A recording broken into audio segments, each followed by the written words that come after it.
ना कर्म को कल पर टालो, ना भजन को कल पर टालो, सब आज ही करो। हम लोग भूत भविष्य वर्तमान इन तीनों का हमने विभाजन किया हुआ है।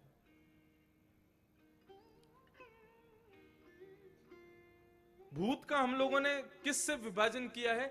भूत में हम लोग सदैव शोक रखते हैं, बीते हुए कल का हमको दुख होता है। कल मैंने ऐसा क्यों कर दिया, कल मुझसे ये क्यों हो गया, कल मेरे से ये भाव क्यों हो गया, या फिर कल मैंने ऐसा क्यों नहीं किया। बीते हुए कल में शोक, सावधानी से सुनिएगा। और आने वाले कल का मतलब भविष्य का भय, कल क्या होगा, कल क्या होगा, कल क्या होगा। ये केवल आप लोगों के लिए नहीं, मेरे अंदर भी यही है। मुझे भी कभी कभी लगता है कि कल मैंने ऐसा क्यों नहीं किया, और कभी कभी अरे कल की कथा कैसी होगी, कल का उत्सव कैसा होगा, कल वहां जाना है वहां कैसे होगा। हम लोगों की स्थिति क्या हो जाती है, हम बीते हुए कल का शोक, आने वाले कल का भय, इन दोनों की वजह से अपने आज को बर्बाद कर देते हैं।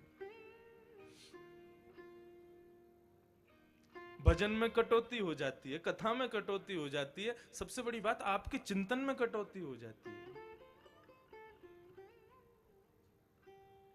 इसलिए बीते हुए कल का शोक मत करो। वाह,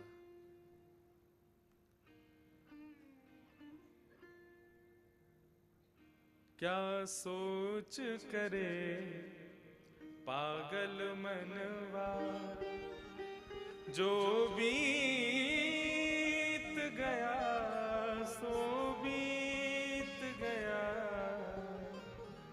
इस उजड़े जग का खेल ही क्या। कोई हार गया कोई जीत गया। ये कौन गाता है पता?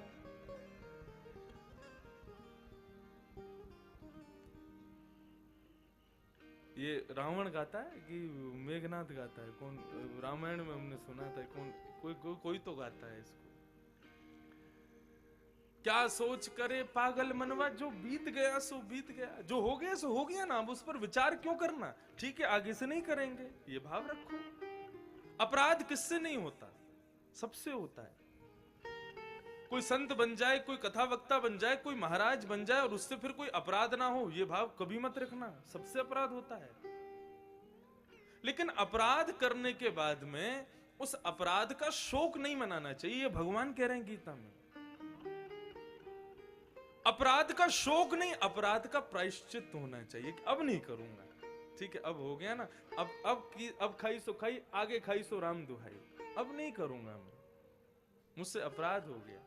लेकिन उस अपराध के चक्कर में और सिर पर हाथ रख के बैठे हो और दुखी होकर के बैठे हो, क्या हो गया क्या हो गया क्या हो गया, अरे जो हुआ सो हुआ, छोड़ो उसको, आगे चलो। मेरा कहने का केवल इतना भाव है, अपने आज को बर्बाद मत करो, प्रत्येक क्षण बहुत मूल्यवान है। कालो न याता वयमेव याता, समय एक बार जो निकल गया वो लौट करके कभी नहीं आएगा, वो चला गया, अब उसको जाने दो, क्यों विचार करना उस पर। अपने आज को बचाइए, बीते हुए कल का शोक नहीं, सुख रखो, ठीक है जो हुआ उसमें मेरी कोई भलाई देखी होगी भगवान ने, इसलिए मेरे साथ ऐसा किया। और आने वाले कल की प्रसन्नता रखो, बोले नहीं कल भी मधुर होगा, कल भी अच्छा होगा। आप वास्तव में मानसिक स्थिति से हम लोग दुखी होते हैं, कर्म के अनुसार दुख तो होता ही नहीं है।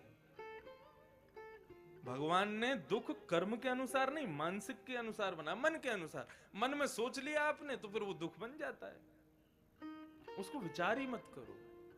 अपने प्रातः काल ही ऐसा मधुर कर लो, नहीं आज जो होगा सब अच्छा ही होगा, सब अच्छा ही होगा।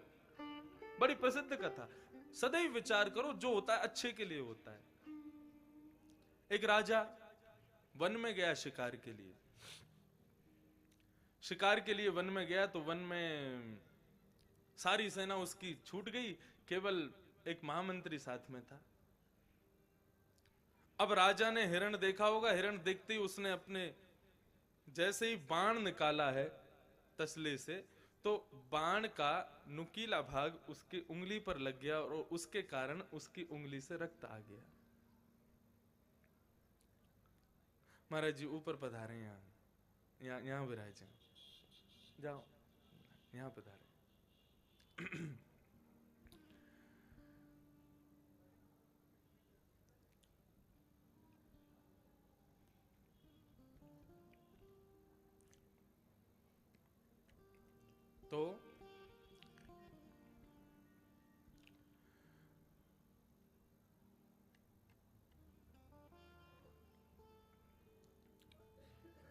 राजा ने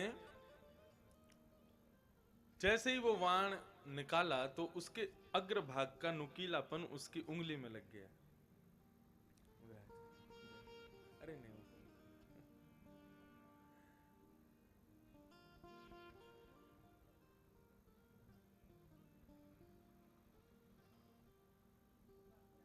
ऊपर ही विराज जाते प्रभु।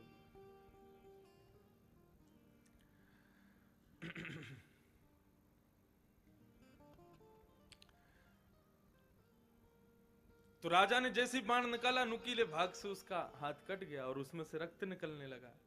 और रक्त जैसे निकला, राजा देखते ही, अरे महामंत्री देखो मेरे खून निकल रहा है, देखो ना कितनी लग गई मेरे। महामंत्री बोला, अरे वाह, भगवान की बड़ी कृपा, बहुत अच्छा हुआ आपके हाथ में लग गई। राजा बोला, दुष्ट, तू मेरा सेवक है, तू मेरा हितैषी है, और मेरे हाथ में चोट लगी, तू कह रहा जो हुआ अच्छा हुआ। बोले, हाँ हाँ प्रभु, बड़ी अच्छा हुआ ये लग गई आपको, इसमें भगवान ने कोई भलाई सोची होगी आपकी। अरे शर्म नहीं आती, ऐसे बोलता है, इसको ठीक करने की वजह तू मेरे पे ये और कह रहा है कि भगवान ने बहुत अच्छा किया, निकल जा, तू चल जा यहां से, मुझे तेरी आवश्यकता ही नहीं है। चला गया। ठीक है महाराज, बड़ी कृपा आपकी, ठाकुर जी ने कुछ अच्छा ही सोचा होगा जो मुझे आपसे दूर कर रहे हैं।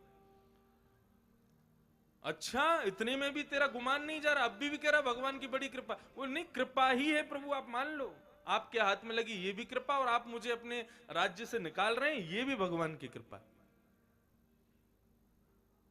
पकड़ करके ले गया और ले जा करके अपने सब सैनिकों को बोला, इसको बंदी बना दो, कारागृह में डाल दो। तो ठीक है।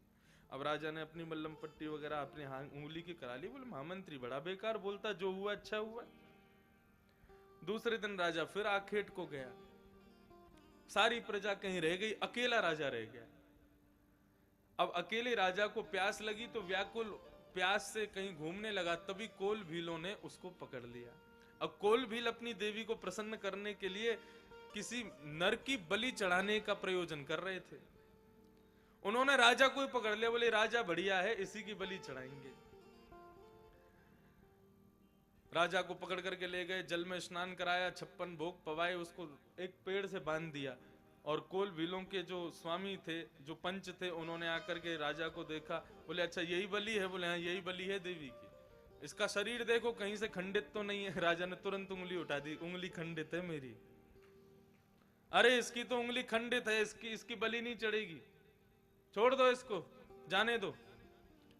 राजा अपने वस्त्र समेट के वहां से भागा, लौट करके राज्य में आया। अपने में आते ही सैनिकों से कहा, सुनो उसको, महामंत्री को खोलो।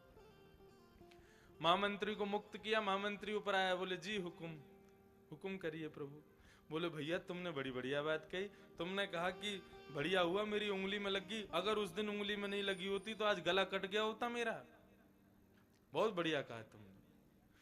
बोले प्रभु बस कृपा है ठाकुर जी की। अच्छा एक बात बताओ, तुमने मेरी उंगली पर लगने पर कहा कि बहुत अच्छा हुआ कि आपको लग गई, लेकिन उसके बाद जब मैंने तुमको अपने राज्य से हटा दिया, मैंने तुमको अपने मंत्री पद से निष्कासित कर दिया, तो उसके बाद तुम क्यों बोले भगवान की बड़ी कृपा? महामंत्री बोला, बोले प्रभु सरकार, आप जहां कहीं भी जाते हैं आपके संग मैं जाता हूं। उंगली कटी देख करके बलि आपकी तो बच जाती, मेरी चढ़ जाती वहां पर। आप तो बच जाते वहां पर, लेकिन मेरी बलि चढ़ा देते। बोले ये ठीक है, इसकी बलि चढ़ाओ। तो बंधुओं ये कहने को एक कथा है, वो बड़ी प्रसिद्ध कथा है, लेकिन इस कथा का भाव क्या समझे?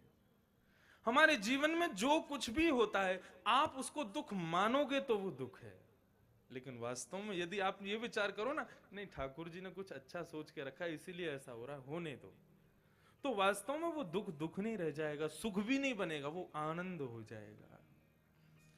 भगवान जो कुछ भी करते हैं उनकी विचारधारा से आप आगे नहीं जा सकते। इसलिए मैं कहता हूं अपने प्रेजेंट में जियो, अपने प्रत्येक पल को जियो, उसको बीते हुए कल के शोक से, आने वाले कल के भय से उसको बर्बाद मत करो, उसको खत्म मत करो। हमारा प्रत्येक क्षण अंतिम हो सकता है। मैं अभी कथा सुना रहा हूं, शाम के उत्सव में मैं रह भी पाऊंगा इसकी मैं गारंटी नहीं दे सकता। इसलिए अपने प्रत्येक क्षण को उत्सव बनाओ।